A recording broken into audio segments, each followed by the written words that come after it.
Good morning, everyone. My name is MightyStream, and I'm going to do your January the 26th just for today in a meditation. Hope you're having a beautiful morning. Okay, the title of the meditation is Self-centeredness. The spiritual part of our disease is our total self-centeredness. That comes from the basic text, page 20. What is self-centeredness? It is our belief that the world revolves around us. Our wishes, our demands are the only ones worth consideration. Our self-centered minds believe they are capable of getting everything they want if only they would be left to their own devices. Self-centeredness assumes total self-sufficiency. We say that self-centeredness is the spiritual part of our disease because the self-centered mind cannot conceive of anything greater or more important than itself. But there is a spiritual solution to our spiritual malady. The 12 steps of Narcotics Anonymous. The steps lead us away from self-centeredness and toward God-centeredness. We strip away our delusion of self-sufficiency, by admitting our own powerlessness and seeking the aid of a power greater than ourselves. We acknowledge the bankruptcy of our self-righteousness by admitting we've been wrong, making amends, and seeking knowledge of what's right from the God of our understanding. And we deflate our overwhelming sense of self-importance by seeking to serve others, not only ourselves. The self-centeredness afflicting our spirit can be treated with a spiritual solution, the 12 steps. Just for today, my guidance and my strength comes from a higher power, not from my own self. I will practice the 12 steps to become more God-centered and less self-centered. Ooh, tongue-tied with that one today, but this is a beautiful meditation. Let's go ahead and, if you don't mind, let's take a moment of silence, followed by the we version of the Serenity Prayer. Moment of silence now.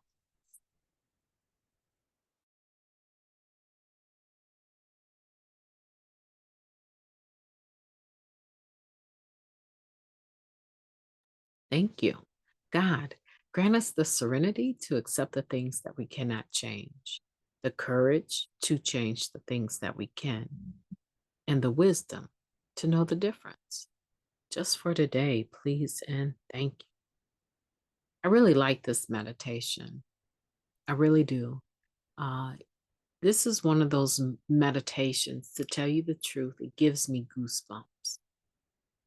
And the reason why is it feels like it is somewhat profound to me, that is so simple that it's profound. It touches a part of my spirit that I don't believe has been touched by the Just for Today in a meditation like this in a long time. If you could see me, I'm rolling up my sleeves right now because this is something that, it's amazing to me the way that it's worded, and I'll share it with you so that you have a clear picture. Okay. In this second paragraph, well, let's go to the first one right there. Self-centeredness assumes total self-sufficiency. The majority of the time when I think about self-centeredness, all I really think about is that I think about myself. I put what I need, what I want before the needs and wants of anyone else. When I read that sentence, self-centeredness assumes total self-sufficiency. Now, I personally would have said self-centeredness assumes total preoccupation, right? I'm totally preoccupied with myself. I would not have said self-sufficiency because For me, self-centeredness didn't necessarily include this ideal that I can get what I want when I want it without the help of others. My disease of addiction included other people buying into what I said I needed or wanted.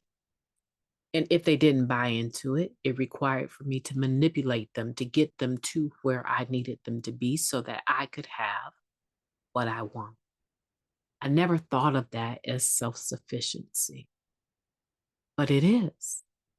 It is because instead of relying upon a higher power, the God of my own understanding, I am dependent now upon my own self, my own ability to be a con artist, my own ability to maneuver people into doing what I need them to do, rather than taking that need or that desire to the God of my own understanding.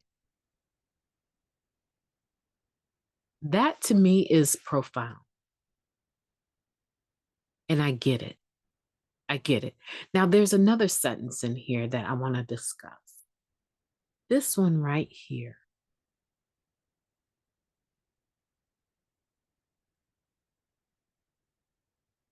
The steps lead us away from self-centeredness and toward God-centeredness.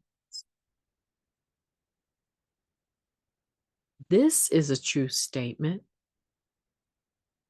However, it can become true in minuscule ways along the road of recovery. There's a lot of people that never get to the point of being God-centered in the true sense of the word, or even God-reliant, higher power reliant, positive energy reliant. There are many people that never get to that state. And it makes me wonder if there's truly been a level of acceptance that they suffer from the disease of addiction. Because the disease of addiction is obsession and compulsion.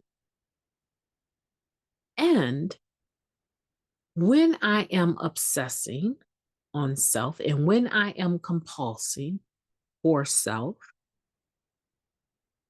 I am not God-centered. I am self-centered, correct?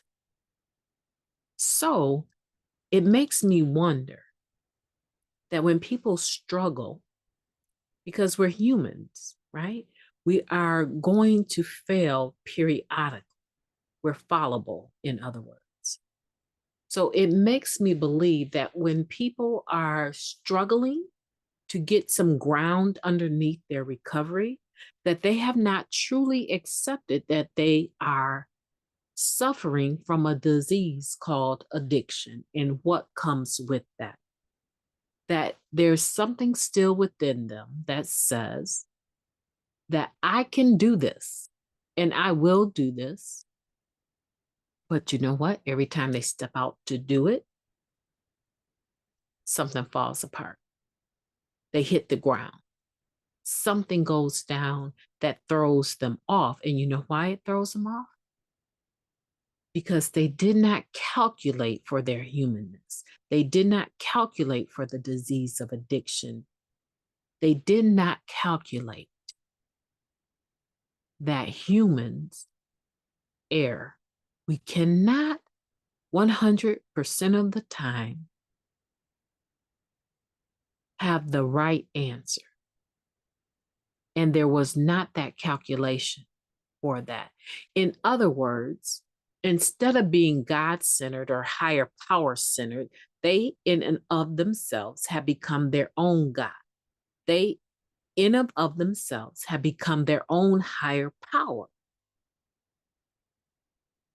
And in the simplest sense, there is no way a human being can live up to that level of expectations all of the time.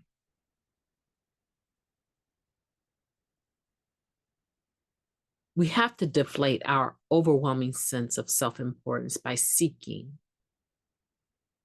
to train ourselves to help other people, to train ourselves to think about what's going on with the next person. We have to do it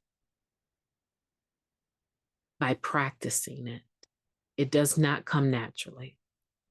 Just as sure if you held your breath for 3 minutes, if you could do that, you would eventually gasp for air. It is in your inclination, in your human instinct to want to live. So, what I'm saying is that you will naturally want to take care of yourself. You will naturally want to seek self first, self-interest first. There is a piece of self-centeredness that is so natural to us that we don't even recognize. I wake up in the morning, I need to relieve myself, go to the bathroom, I need a drink of water, I need to wash my body, my mind, and get ready for the day. There's a part of self-caring that, even though we don't want to use the word self-centered, taking care of ourselves is in a sense, self-centered, but not in a negative way. For us in recovery, we have turned it into negativity, to the exclusion of anyone else's well-being. And that's what we have to stop doing. That's what we have to practice. Telling ourselves, no, it's not about me. The world is not revolving around me right now. This is about the next person. This is about me paying it forward. This is about me showing up to a commitment that I said I would do and actually doing it. You know, family, I could go on and on and on about this. But the spiritual part of our disease is the total self-centeredness, total self-centeredness. Let's come away from being totally self-centered. Let's move into the realm of self-caring, but allowing a percentage of this, being that we are, to care for other people. You will feel so much better about yourselves. I know I do. When I do service work, people think, oh, that is amazing. She does that. No, I get a feeling of well-being. And I feel good. I have a spirit of gratitude when I can say, today I did something for another human being. I want you to do that for yourself today. Have a beautiful day. Have a wonderful day. Make January 26th the most beautiful day that you have ever lived, on purpose, intentionally. I have faith in you. I know you can do it. And I will be talking to you tomorrow.